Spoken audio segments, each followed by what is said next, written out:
Assalamualaikum warahmatullahi wabarakatuh. Kita lanjutkan materi perpindahan panas kita.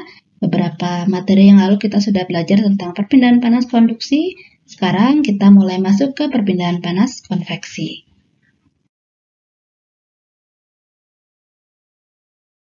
Contoh perpindahan panas konveksi bisa Anda perhatikan dari gambar-gambar ini. Yang gambar A adalah arus konveksi di dalam air. Nah, ini pernah saya sampaikan juga sebelumnya ya, bahwa air yang panas densitasnya turun sehingga dia akan lebih tinggi atau naik posisinya. Air yang dingin densitasnya lebih tinggi dan dia akan turun. Nah, panas yang dialirkan ke dalamnya akan mengalir juga secara konveksi seiring dengan perpindahan air akibat perubahan densitas tersebut. Contoh lain yang di B adalah asap dari pembakaran sebuah kertas ini akan mengalir nih, mengikuti aliran udara tadi. Udara panas, udara dingin, densitasnya lebih rendah dia ke atas, densitas lebih tinggi dia ke atas, densitas lebih rendah dia akan turun ke bawah. Contoh C juga ada pada ruangan ber-AC. Udara yang panas naik ke atas, udara yang dingin akan turun ke bawah.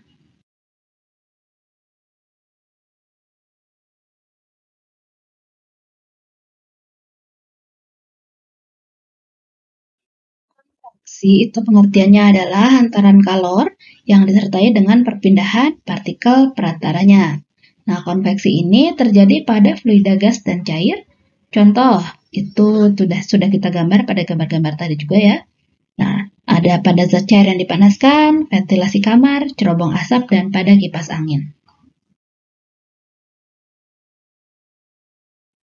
Jenis konveksi itu secara umum ada dua, yaitu konveksi alamiah dan konveksi paksa.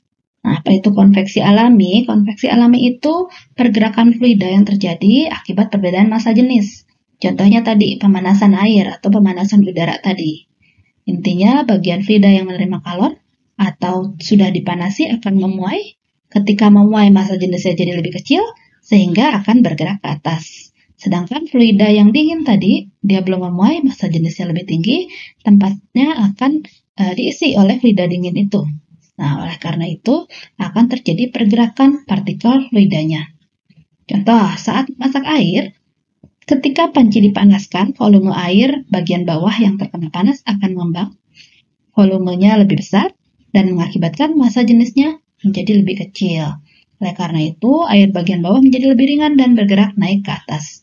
Sedangkan molekul air yang berada di bagian atas yang punya massa jenis lebih besar akan turun ke bawah menggantikan posisi molekul air yang sebelumnya.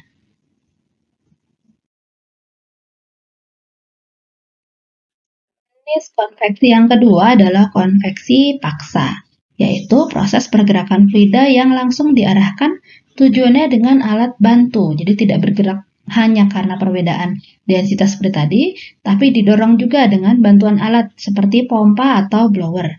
Contohnya pompa dan kompresor dalam suatu sistem heat exchanger.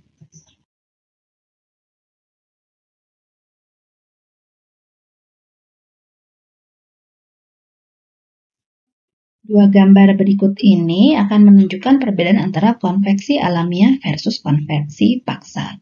Yang pertama adalah konveksi alami, jadi benar-benar labu ini atau gelas kimia ini kita panasi dengan bantuan api dari bawah dan terjadi konveksi hanya karena pemuaian atau pengurangan densitas dari cairan tersebut.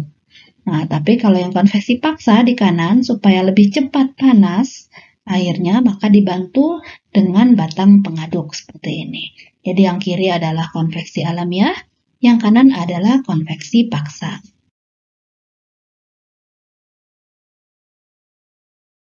Ini adalah contoh konveksi alamiah yang terjadi secara alami, itu konveksi pada udara. Pada siang hari, daratan lebih cepat menjadi panas daripada lautan. Oleh karena itu, udara di daratan naik dan akan digantikan oleh udara dari laut, sehingga terjadi yang namanya angin laut. Sebaliknya pada malam hari, daratan lebih cepat menjadi dingin, sehingga udara di atas lautan naik, angin darat menuju ke laut. Itu adalah contoh konveksi alamiah.